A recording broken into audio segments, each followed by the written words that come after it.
नमस्कार दोस्तों, मैं आपका दोस्त संजय सिंह फिर से अपने कॉन्सेप्ट क्लासेस में आपसे सभी का स्वागत करता हूं।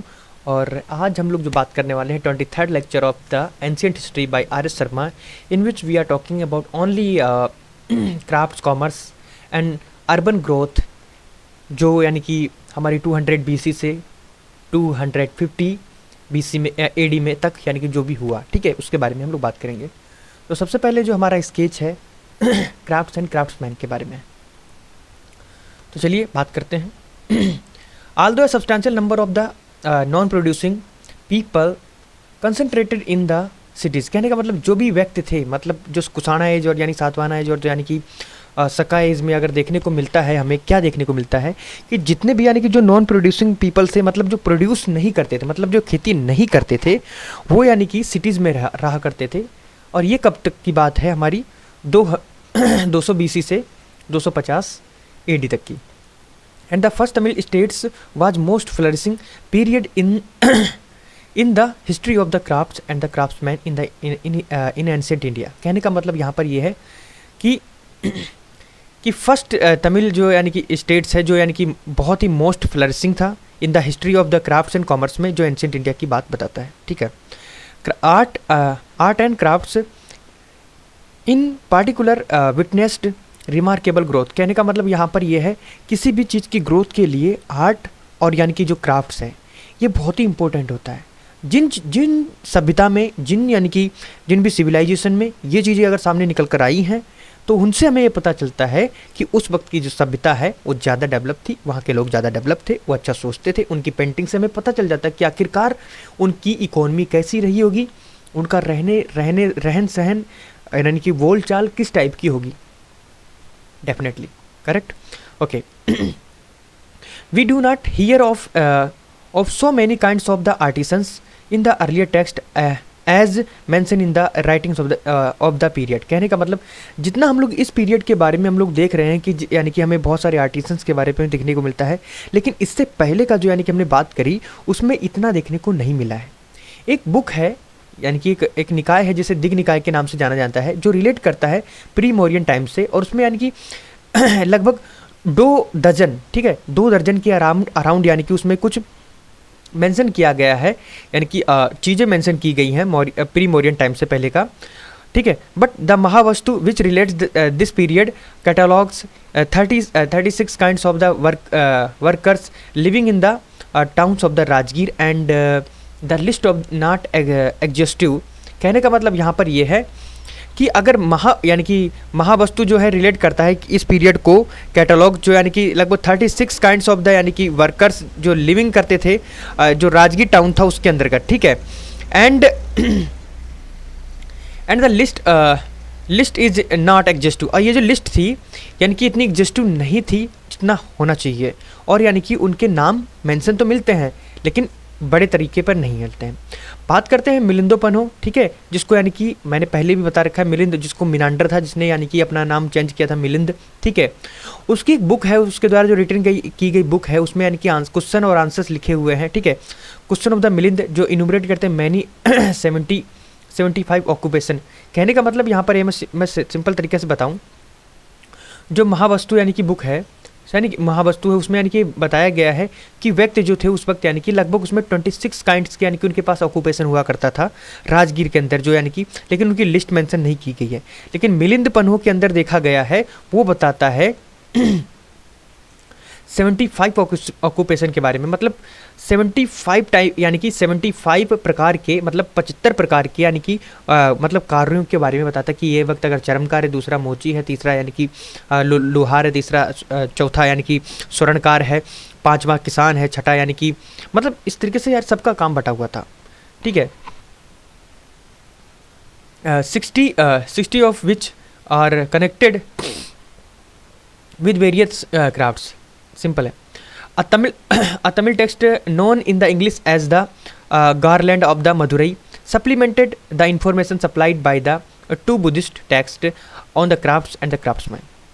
मैं आता हूँ टेक्स्ट पे, बोलता हूँ कि एक टेक्स्ट यानी कि एक तमिल टेक्स्ट है जो इंग्लिश में यानी कि रिटर्न किया गया है, जिसको यानी कि जाना गया है किस नाम से, गार्लैंड ऑफ द मदुरई के नाम से, मतलब मदुरई का एक यानी कि गले का हार, ठीक है।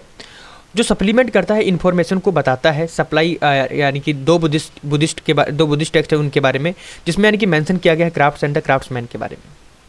This text does not distinguish between crafts and the shopkeepers. कहने का मतलब यहाँ पर ये जो टेक्स्ट है ये कभी भी यानी कि डिस्टिंग्विश मतलब मतभेद नहीं करता है, यानी कि जो क्राफ्ट्समैन और जो शॉपकीपर थे वो सेम थे, यानी कि उनमें डिस्टिंग्विश नहीं करता, मतलब ज़्यादा विभेद नहीं दिखा पाता है, ठीक है।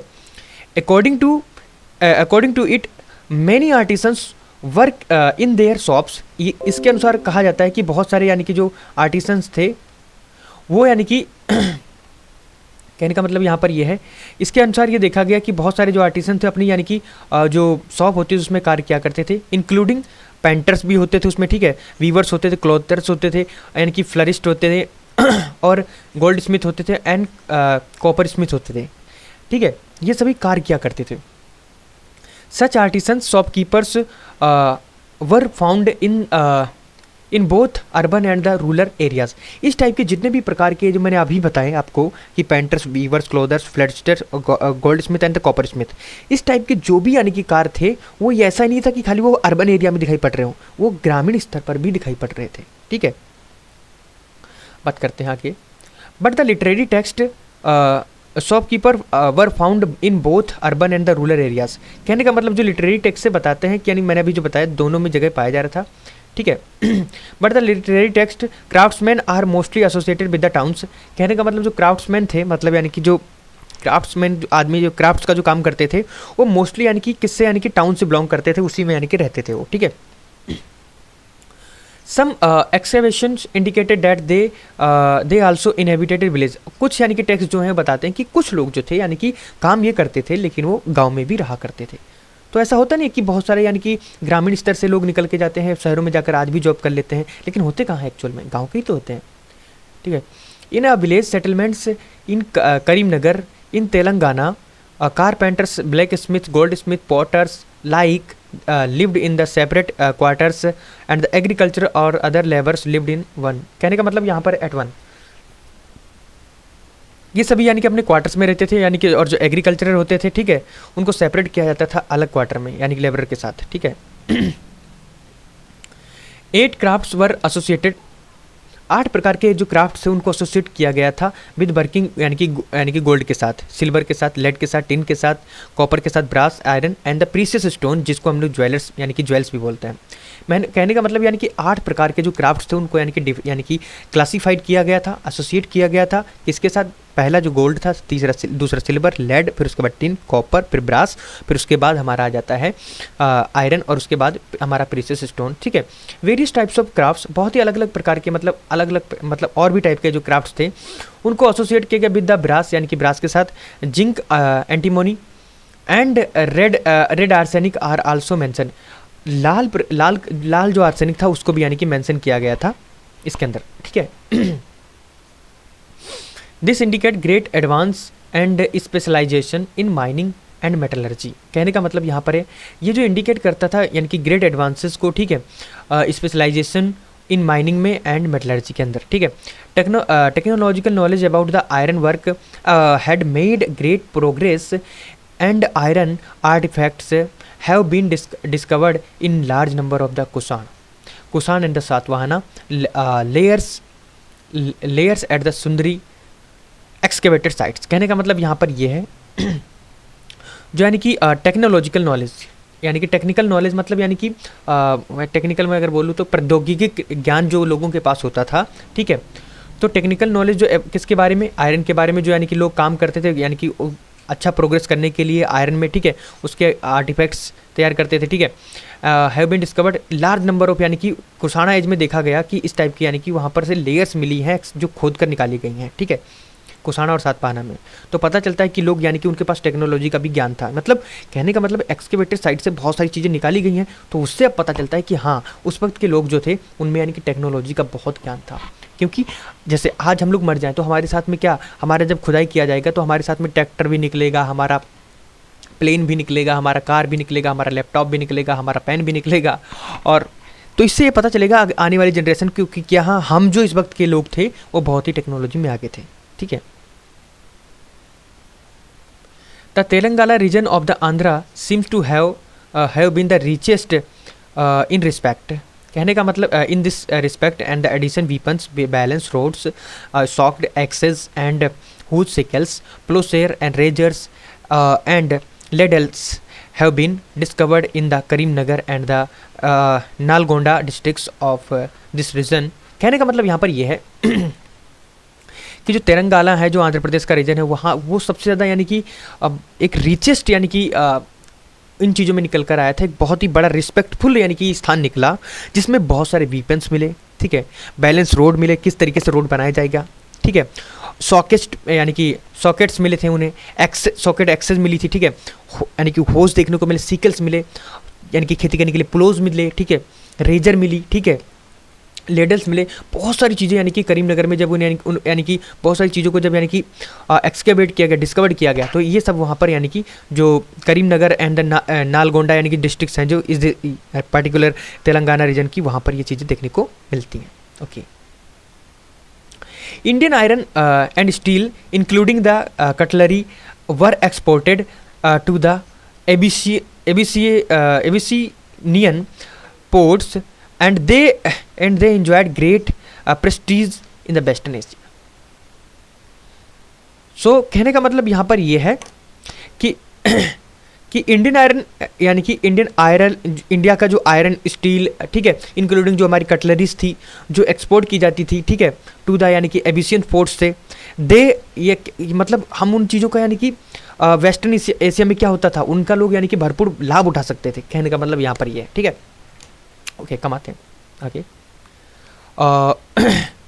Techniques of the cloth making, silks, weaving and manufacture of the arms and the luxuries articles are also developed. कहने का मतलब यहाँ पर ये है कि जो यानी कि टीचिंग्स जो होती थी किसके लिए, मतलब लोग यानी कि ये सीखते थे, मतलब ये इस चीज़ की पढ़ाई लिया करते थे, मतलब कैसे यानी कि कपड़े बनाना है, किस तरीके से कपड़े को बुनना है, किस तरीके से यानी कि हमें मतलब युद्ध में लड़ना है, ठीक है, यानी कि किस तरीके से युद्ध में लड़ना है, किस तरीके से युद्ध में बना यानी कि जो मतलब जो यूज किए जाएंगे वीपन्स, उनको कैसे यानी कि बनाना है, किस तरीका का बढ़िया वीपन होता है, ठीक है, मतलब किस तरीका का औजार बढ़िया होता है, लग्जरी आर्टिकल्स मतलब बनाया करते थे, मतलब बढ़िया बढ़िया आभूषण वगैरह, इस तरीके से बहुत सारी चीज़ें डेवलप हो गई थी। अगर मैं बात करूँ मथुरा के कॉन्टेक्स्ट में, तो Mathura was a great centre for the manufacture of the special types of the cloth which was called the sataka. यानी कि मथुरा एक ऐसा सेंटर था, बहुत ही बड़ा सेंटर, महान सेंटर था मैन्युफैक्चर करने के लिए, किसके, क्लॉथ को बनाने के लिए, बहुत बहुत अलग अलग टाइप के, स्पेशल टाइप के यानी कि बनाने के लिए, और उनको क्या कहा जाता था, सतका, ठीक है। Dyeing was a thriving crafts in some south Indian towns. कहने का मतलब यहाँ पर यानी कि साउथ इंडिया में देखा गया है, एक थ्रीविंग क्राउड देखने को मिला वहाँ पर, जिसको यानी कि किसके लिए यूज़ किया जाता था, रंगने के लिए, जो यानी कि वहाँ पर उनको रंगा जाता था, ठीक है। Brick built dyeing vat has been unearthed at Uraiyur, a suburb of the Trichinopoly towns in the Tamil Nadu, and the similar dyeing vats were excavated at the Arikamedu. कहने का मतलब यहाँ पर ये है कि ब्रिक्स से यानी कि बिल्डिंग्स बनाई जाती थी, ठीक है, ये चीज़ों को यानी अर्थ किया गया, मतलब बाद में खोद कर निकाला गया, सब चीज़ें वहाँ से पता चलती कि यहाँ पर तिरुचिरापल्ली जो एक टाउन था, ठीक है, तमिलनाडु के अंतर्गत, वैसे ही यानी कि अरिकमेडू भी था, ठीक है, जो जिसको एक्सकेवेटेड किया गया है।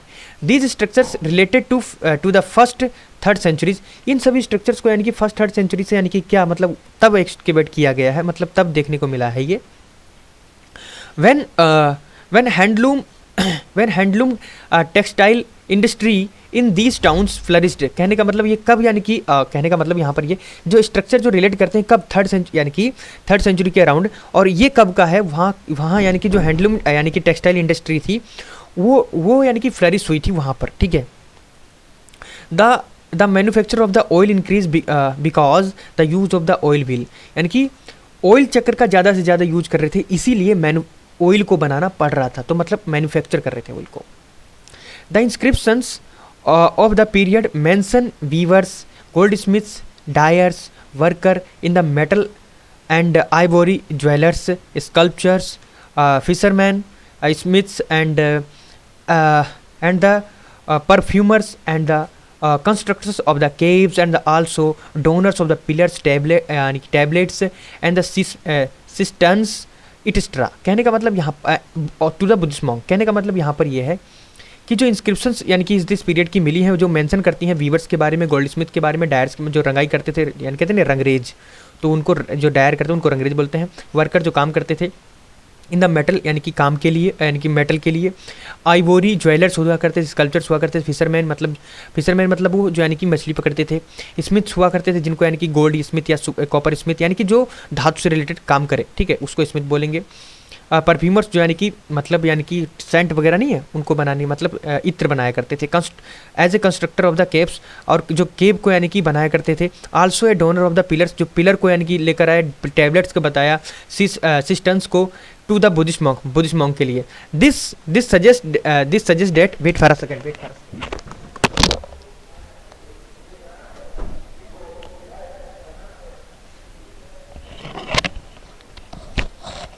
Okay, let's start.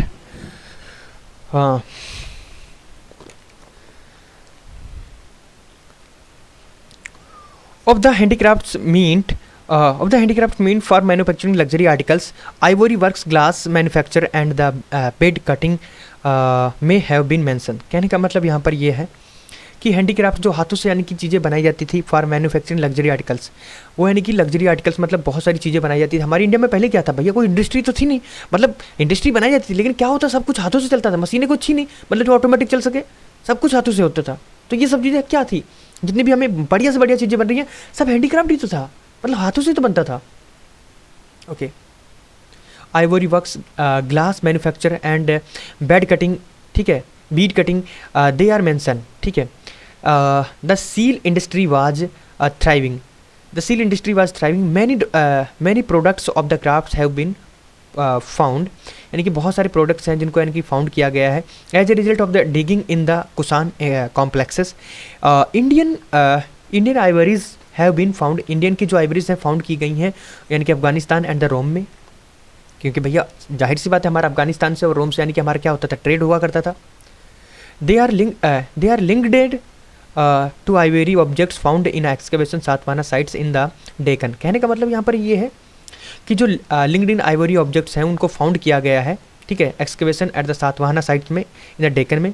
और Roman glass objects are found in Taxila, जो रोमन यानी कि रोमन की जो ग्लासेस हैं उनको फाउंड किया गया है Taxila and Afghanistan. But it was around beginning in the Christian era that knowledge of the glass blowing reach India and attain its peak। कहने का मतलब यहाँ पर ये है, मैं सिंपल तरीके में अगर बोलूँ तो, कि जो रोमन ग्लास ऑब्जेक्ट्स उनको यानी कि तकसीला और अफगानिस्तान के रीजन में फाइंड किया गया था, लेकिन क्या हुआ समय के अनुसार ये यानी कि क्रिश्चियन एरा जो बिगिन हुआ तो नॉलेज जो यानी कि ग्लास बनाने का था, ठीक है, वो भारत में आया और धीरे धीरे अपने चरम बिंदु पर पहुँच गया था। Similarly, the large number of the beads of the semi-precious stones have been found in the post-Maurya layers। ठीक है, कहने का मतलब यहाँ पर यह है कि अगर बात करूँ मैं यानी कि नंबर ऑफ द यानी कि जो बीड्स यानी कि सेमी प्रीसियस स्टोन के बारे में, वो भी फाउंड किए गए थे पोस्ट मीडिया लेयर्स में, ठीक है, विच जो बताते हैं numerous beads and the bangles made किए गए थे फॉर द सेल, यानी कि उनको बेचने सेल पर्पजेस के लिए, एंड और coin minting and was important craft, यानी कि जो कॉइन को बनाने का, कॉइन मिंटिंग बनाने का यानी कि एक इंपॉर्टेंट क्राफ्ट था। And the period noted for the numerous types of the coins made of the gold, copper, bronze, यानी कि सिंपल है, जो कॉइन्स यानी कि बनाए जाते थे बहुत टाइप्स के, ठीक है, उनमें से देखा गया वो सब किस किस से बने हुए थे। ये देखे गोल्ड के भी थे, सिल्वर के भी थे, कॉपर के भी थे, ठीक है, और क्या बोलते हैं, bronze, lead, glass and the potin. The craftsmen also made fake Roman coins, यानी कि उस जैसे आज भी हमारे देश में देखने को मिलता है, बहुत से लोग क्या करते हैं, मतलब देश से गद्दारी करना, मतलब एक किस्म से अगर मतलब फेक करेंसी बनाना मतलब देश से गद्दारी करना। तो उस वक्त भी ऐसा चलता था, लोग यानी कि इतने यानी कि मतलब इतना यानी कि क्राफ्टिंग में इतना ढले हुए थे, इतना मेटलर्जी में इतना ढले हुए थे कि उनको अच्छी तरीके से आता था कि कैसा सेम टू सेम कॉइन बनाना है, ठीक है, मतलब राजा के दरबार से यानी कि भिन्न ना हो और यानी कि बना बाहर से हो, तो मतलब वो फेक कॉइन हुआ ना। Various coin models relating to the period have been found in the both north India and the Deccan. कहने का मतलब कि यानी कि बहुत सारे कॉइन्स जो है यानी कि जो मोल्ड किए गए थे, बनाए गए थे, वो पाए गए इस पीरियड के अराउंड, यानी कि नॉर्थ इंडिया में, ऑन द डेक्कन में। A coin mould from the Satavahana level shows that it could turn out half of a dozen coins at a time. कहने का मतलब एक आधा दर्जन के अराउंड, यानी कि सातवाहना, यानी कि कहने का मतलब कॉइन जो यानी कि मोल्ड किया गया था सातवाहना, यानी कि फ्रॉम द सातवाहना से लेवल से सोच किया गया है कि टर्न आउट किया गया लगभग हाफ डजन, यानी कि कॉइन्स जो थे इस समय पर यानी कि टर्न आउट किए गए हैं। The Greek Saka Satavahana and the Kushanas all contributed to the spread of the coin. इन्होंने सब ने अपना यानी कि ज़्यादा से ज़्यादा यानी कि जोर दिखाया कॉइन्स को ज़्यादा से ज़्यादा बढ़ाने में, मतलब फैलाने में, ठीक है। However if we go by the coin, अगर हम लोग यानी कॉइन के थ्रू, यानी कॉइन कलेक्शन के थ्रू इन द म्यूजियम में, it appears that Satavahana issued largest number of the coin. तो इससे पता चलता है कि म्यूजियम में हम जाएं और देखें कि किसने सबसे ज़्यादा कॉइन्स यानी कि इशू किए, तो सातवाहना से पता चलता है कि इन्होंने सबसे ज़्यादा कॉइन्स इशू किए थे अपने समय पर। Even those dynasties which ruled for the short period issued a large number of the coins. लेकिन ये भी पता चलता है कि उस वक्त की यानी कि जो डायनेस्टीज थी, उन्होंने भी बहुत सारे यानी कि लार्ज नंबर पर यानी कि कॉइन्स को इशू किए थे, ठीक है। This is case with the यानी कि Sassanians whose coins are found in a half dozen museum, यानी कि आधा डजन यानी कि देखने को मिलता है म्यूजियम में, इंक्लूडिंग ब्रिटिश म्यूजियम, ठीक है। अब एक फिगर आएगा, उसको हम लोग देख लेते हैं। ये हमारा आता है कनिष्का का अंपायर के बारे में बताता है, ठीक है। और ये गांधारा को बताता है, ठीक है। और ये पुरुषपुरा को बताता है। जैसे कि मैंने बताया मथुरा बहुत डेवलप था, मथुरा यहाँ पर है हमारा, ठीक है। ये वेस्टर्न सत्रपाज है, ये मालवा का रीजन है, ठीक है। सांची के बारे में मैंने बताया था, सांची स्तूपा जहाँ पर है, ठीक है। उज्जैन के बारे में था, वहाँ से उज्जैन ही निकला हमारा, ठीक है। बारिकू चन्या, ये जो मैंने बताया था, और प्रतिष्ठाना ये भी है, ठीक है। सातवाहनास के बारे में मैंने बताया था, और एक बार मैंने यहाँ चेरा, चोला एंड पांड्या, बहुत इंपॉर्टेंट है, इनका रीजन याद करिए। चेरा निकला केरला से, ठीक है। तमिल से निकला पांड्याज। चोला से कहाँ से आया, कुछ आंध्र का रीजन से, जो तेलंगाना वाला पार्ट है। अरेबियन सी। आ जाते हैं फिर से अपने टेक्स्ट पर, क्योंकि किसी भी चीज़ को पढ़ना उससे पहले रिलेट कर लीजिए एक्चुअल में वो कहाँ पढ़ती थी, फिर उसके बाद में उस पर स्टडी करें तो बेहतर रहेगा। क्योंकि चीज़ों को लर्न करना and then learn practically only, not on the hypothetical basis. You learn every time on the basis of your practical knowledge. जब भी चीज़ें याद रहती हैं दिमाग में, वो प्रैक्टिकल नॉलेज के बेसिस पर रहती है। कोई तुमसे अब कोई भी क्वेश्चन करे, कहाँ बताओगे, चेरा केरला में, ठीक है। पांड्या के बारे में बताएं तमिल में। चोला के बारे में बात करेंगे, कहाँ से आया, कुछ पार्ट आता है उसका यानी कि तमिलनाडु में, कुछ पार्ट उसका आ जाता है तेलंगाना में, ठीक है। Okay, come on the point. Coins molding the other urban crafts were supplemented by the manufacture of the beautiful pieces of the terracotta which abound the several places। कहने का मतलब जो coins molding था, अदर यानी कि other urban artefacts देखने को मिलते, सप्लीमेंटेड किए गए थे मैन्युफैक्चर्ड ब्यूटीफुल पीसेस को terracotta which abound at the several places। they have been found at almost all the Kushan and the Satavahana sites. कहने का मतलब यहाँ पर है ये सभी देखने को मिलते हैं, इनको पाया गया है ऑलमोस्ट यानी कि कुसाना और सातवाहना साइट्स में। बट येलेस्वरम इन द नागालैंड में जो पड़ता है एक डिस्ट्रिक्ट है, जो डिजर्व स्पेशल मेंशन, उसमें यानी कि ये मेंशन किया गया है, सब कुछ है।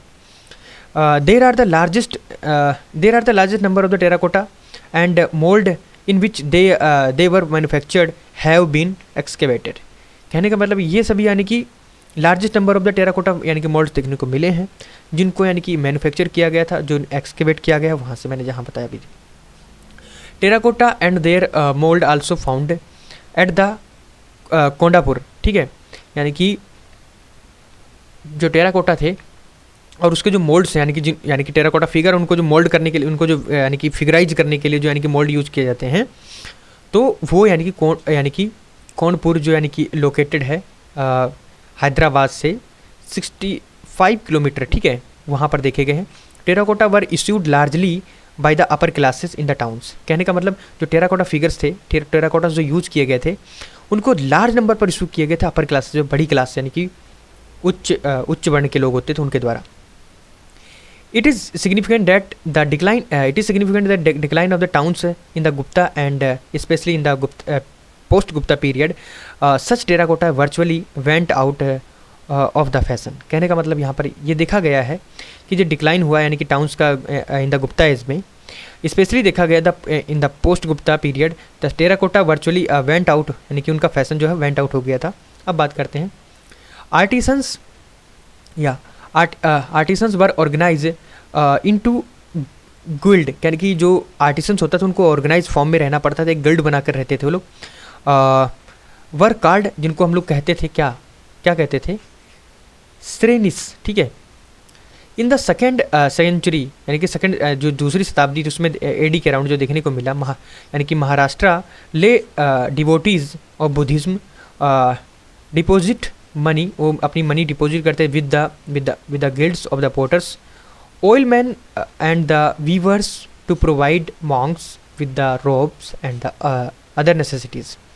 ड्यूरिंग द सेम सेंचुरी, यानी कि इसी सेंचुरी में अगर देखा जाए, money was deposited by chief with the guild of the flour makers at a Mathura, so that its monthly income, लगभग देखी जाए तो डेली जो फीड करा सकता था उसकी 100 ब्राह्मण्स को, यानी कि खिला सकता है आदमी जो, उसकी एक दिन की मंथली की उतनी इनकम होती थी।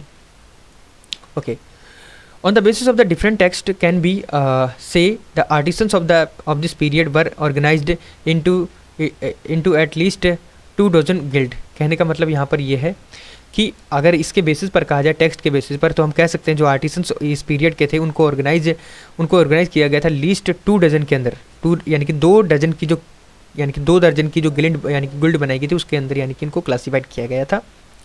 Most artisan known from the inscription, कहने का मतलब अधिकतर यानी कि जो आर्टिसन थे उनको यानी कि उनके इंस्क्रिप्शन के द्वारा ही जाना गया है, ठीक है। वर कन्फाइंड इन द मराठा, जो यानी कि मराठा रीजन है उसमें यानी कि फाइंड किए गए, और यानी कि वेस्टर्न डेकन का जो पार्ट है उसमें देखा गया, which lay in the trade routes leading to the port on the western coasts, यानी कि वेस्टर्न कोर्ट्स पे यानी कि जो लीडिंग यानी कि ट्रेड के लिए जो रूट्स यानी फाइंड किए गए उसमें देखने को मिला है।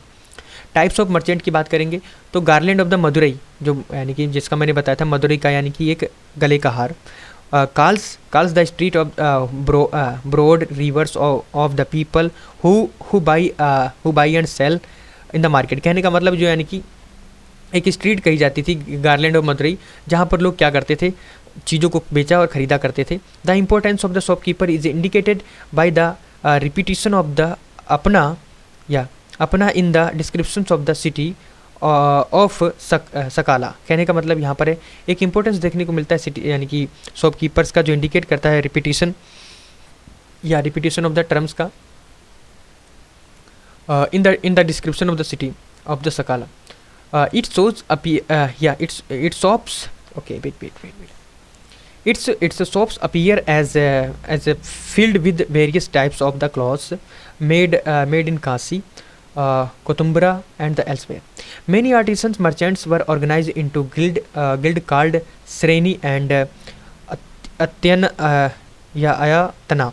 But how these organization function is indicated neither in the Mahavastu nor in the Milindopana। कहने का मतलब यहाँ पर ये है कि बहुत सारे आर्टिसंस और जो मर्चेंट यानी कि एक ऑर्गेनाइज फॉर्म में रहते थे गिल्ड के, जिसको हम लोग श्रेणी बोलते हैं, मैंने पहले ही बताया था, एंड आयतना, ठीक है।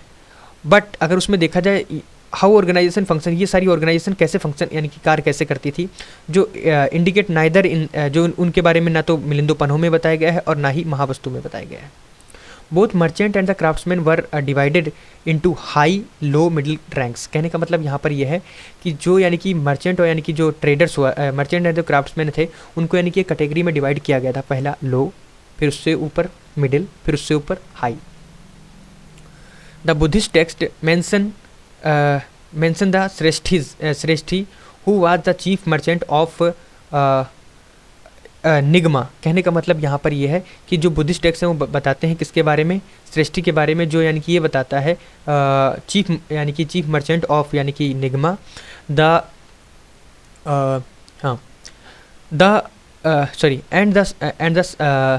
सरथवाहा the caravan leader of who was the head of the corporation.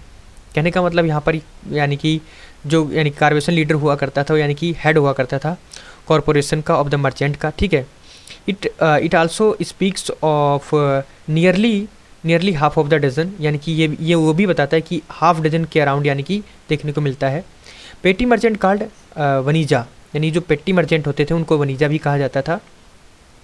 They डील्ट in the fruit, यानी कि ये किस में यानी कि अपनी डील किया करते थे, किस में अपना व्यापार करते थे, तो फ्रूट्स, रूट्स, कुकड फूड जो होता था, और sugar cane sugar bark, sugar हाँ चीनी में, और बार्क क्लॉथ में, ठीक है। And sieves of the corns and the grasses में, बैम्बू में, ठीक है। इन सभी चीज़ों में अपना क्या करते थे, व्यापार किया करते थे। और बहुत सारी चीज़ों के बारे में हमने सुन रखा कि शॉपकीपर यानी कि ये तमिल टेक्स्ट में यानी कि देखने को मिलता है सब चीज़ें, यानी कि बहुत सारी चीज़ों में करते थे, ये सब चीज़ें देखने को मिली है हमें किसमें, तमिल टेक्स्ट में। ओके, दे सोल्ड, यानी कि वो जो स्वीट केक होते थे उनके बारे में बात करी गई कि उसको बेचा करते थे, ठीक है। सेंटेड पाउडर, ठीक है, ऐसे पाउडर को बेचा करते थे जो यानी कि खुशबू जैसे इत्र के लिए यूज किया जाता था। Fetal quid folk including food, clothing and housing, them we can add perfumers, यानी कि वो परफ्यूमर्स को ऐड कर सकते थे। All over purposes merchant card gandhika, यानी कि गंध यूज किया करते थे, मतलब कहने का मतलब मर्चेंट जो होते थे वो परफ्यूम का व्यापार किया करते थे और उसको बोलते थे गंधक, ठीक है। गंधक मतलब एक अच्छी गंध थे, ठीक है। Various type of the oil man, some of them dealing in the perfumed oil are covered by the term, कहने का मतलब यानी कि बहुत सारे अलग टाइप के यानी कि जो ऑयल्स होते थे, ऑयल मैन हुआ करते थे। सम ऑफ देम उसमें से क्या करते थे, परफ्यूम का काम किया करते थे, जो यानी कि इन टर्म को कवर करते हैं। द टर्म व्यवहारी, जो व्यवहारी टर्म है उससे ये पता चलता है कि जो यानी कि बिजनेस के बारे में बात करता है, ठीक है।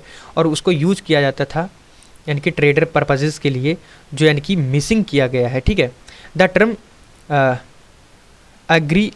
agrivinja seems to be obscure, but these merchants may have been predecessor the अग्रवालाज, जो कहने का मतलब यहाँ पर ये है जो अग्रीवानीजा जो है उसको ये पता चलता है कि एक मर्चेंट हुआ करते थे, जो आज हमारे अग्रवाल जिसके यानी कि कहते नहीं है जो गुप्ता जाति, यानी मतलब जो बनिया जाति होती है यानी हिंदू समाज में, तो उसमें यानी कि गुप्ता होता है, ठीक है, अग्रवाल होता है, ठीक है, गोयल हुआ करता है, ठीक है। तो अग्रवाल का जो प्रेडेसेसर माना गया है उसमें अग्रीवानीजा को बोला गया है, ठीक है। If we allow the some linguistics changes, यानी कि अगर हम लोग लिंग्विस्टिक चेंजेस में देखने को मिले तो ये सब यानी चीज़ें मैंने जो बताई, यानी कि अग्रीवंजा अग्रवाल का यानी कि वो क्या मिलता है, प्रेडेसेसर मतलब पहले का मानने वाला, उनका नाम कुछ ऐसे था। जैसे बंजारा पहले हुआ करता था, अब क्या हो गया है उसका नायक, ठीक है, घोर, ठीक है। Whatever may be missing, यानी कि या whatever be meaning of the terms, there were certainly wholesale merchant who conducted both the internal and the external trade, यानी कि ये देखने को मिलता है इंटरनल और द एक्सटर्नल ट्रेड के बारे में बोलबाला मिलता है। अब बात करेंगे ट्रेड एंड इस सेंटर के बारे में, तो मैंने पहले ही बताया था कि अगर ट्रेड करना है तो उसका सेंटर भी कहीं ना कहीं होगा भैया, ठीक है। तो बात करते हैं पहले ट्रेड के बारे में और उसके सेंटर कहाँ कहाँ थे, कौन से रूट्स थे, किस तरीके से करते थे, किस चीज़ का ट्रेड उस वक्त हो रहा था, क्या चीज़ें इंपॉर्टेंट थी, आदमी क्यों इतना इंटरेस्टेड था, ठीक है, इसके बारे में। So most important economic development of the period was thriving trade between India and eastern Roman empire, कहने का मतलब यहाँ पर यह है, अगर इंपॉर्टेंट यानी कि इकोनॉमिक डेवलपमेंट के लिए मैं देखूँ तो बहुत ही इंपॉर्टेंट ये था कि जो हमारा जो यानी कि इंडिया था वो यानी कि ईस्टर्न रोमन से यानी कि क्या कर रहा था, मतलब ट्रेड कर रहा था, व्यापार कर रहा था, जिसमें हम कुछ चीज़ें रोमन को देते थे, रोमन कुछ चीज़ें हमें देता था, ठीक है। Initially substantial amount of this trade was conducted overland, but the movement of the Sakas, Parthians and the Kusanas disrupted overall trade, कहने का मतलब यहाँ पर ये है कि जो यानी कि ये सब्सटेंशियल अमाउंट देखने को मिलती है ट्रेड का जो कंडक्ट करा गया ओवरलैंड पर, ठीक है। Movement of the Saka and the Parthians कुसानस और यानी कि डिस्टर्ब किया ओवरलैंड ट्रेड को, ठीक है। Although the Parthians of the Iran imported iron steel from India, कहने का मतलब यहाँ पर यह है कि जो यद्यपि जितने भी यानी कि जो पार्थियंस थे, ठीक है, ईरान के, वो क्या करते थे, इंपोर्ट किया करते थे हमारे भारत से Iran, sorry iron and steel, ठीक है, इंडिया से ले जाते करते। They presented great obstacle to India, India's trade with the land further west of Iran. कहने का मतलब यहाँ पर ये है कि ये प्रेजेंट एक यानी कि मतलब बहुत ही वर्तमान तरीके से अगर देखा जाए तो ग्रेट ऑब्स्टिकल देखने को मिलता है इंडिया ट्रेड के लिए, ठीक है, जो फर्दर यानी कि वेस्ट किसके, ईरान के। However since the first century AD trade was conducted mainly by sea, और ये भी देखा गया है कि जितना भी ट्रेड था ईरान के साथ हम लोग यानी कि सी के द्वारा करते थे, मतलब समुद्र के द्वारा करते थे। ओके, कहाँ थे हम लोग, हाँ sea. It seems date around the beginning of the Christian era, यानी कि कहाँ पर देखने, यानी कि जैसे क्रिश्चियन एरा आरंभ होने वाला था उसके पहले की ये बात है। द मानसून वाज अंडरस्टूड, यानी कि मानसून जाना गया था उनके द्वारा, एंड अनेबल यानी कि लोग जानते थे कि मानसून कैसा है, और वहाँ के जो सेलर्स थे उनको यानी कि अनेबल मतलब योग्य बनाता था सेल करने के लिए इन मच लेस टाइम, यानी कि बहुत ज़्यादा सेल कर देते थे कुछ ही कम समय में, मानसून के अकॉर्डिंग वो चलते थे, ठीक है।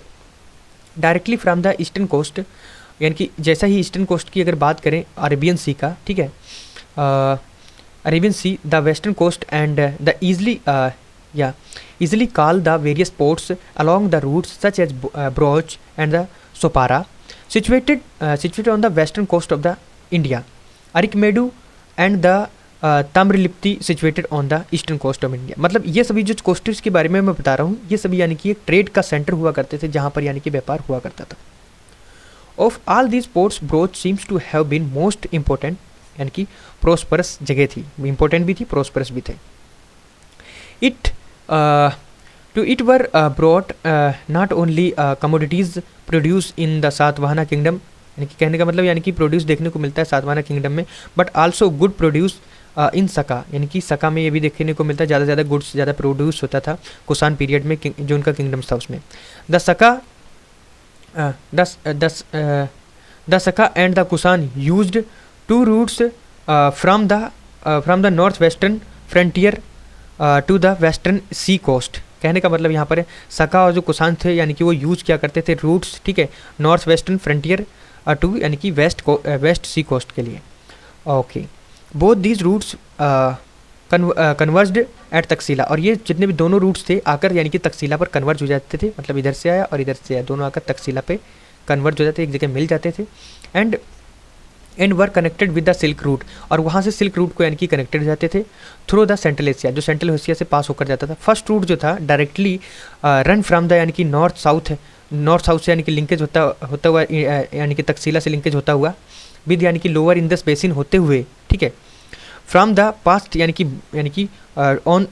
पास्ड ऑन टू ब्रोच, यानी कि जो यानी कि ब्रोच था उसको पास हो जाता था। द सेकेंड रूट जो था कॉल्ड द उत्तर पथ, यानी कि पहला यानी कि एक दक्षिण पथ था और एक यानी कि उत्तर पथ, वाज मोर फ्रिक्वेंट यूज़, जिसका यानी कि बहुत ज़्यादा फ्रिक्वेंट तरीके से यूज होता था। फ्रॉम तकसीला, ये तकसीला से पास होता था, ठीक है। It passes through the modern Punjab, यानी कि जो हमारा आज का पंजाब है उससे up to the eastern bank of the Yamuna, Yamuna का जो ईस्टर्न पार्ट है वहाँ से यानी कि वहाँ से पास होता यानी जाता था। और flowing the course of the Yamuna, यानी कि उसको फॉलो करते हुए, यानी कि यमुना का जो कोर्स मतलब यमुना की जो घाटी है उसको यानी कि उसको फॉलो करते हुए, इट वेंट साउथवर्ड मथुरा, और मथुरा की तरफ बढ़ता हुआ, Mathura from Mathura passing on the Ujjain को पास करता था, Malwa, and again from the Ujjain Broach to the eastern coast को पहुंच जाता था। Ujjain was the meeting point, Ujjain जो था उस वक्त का एक मीटिंग पॉइंट था। अनदर रूट स्टार्टेड करता था कौशाम्बी जो इलाहाबाद के। तो इस लेक्चर में इतना ही, मिलते हैं अगले लेक्चर में अगली बार से।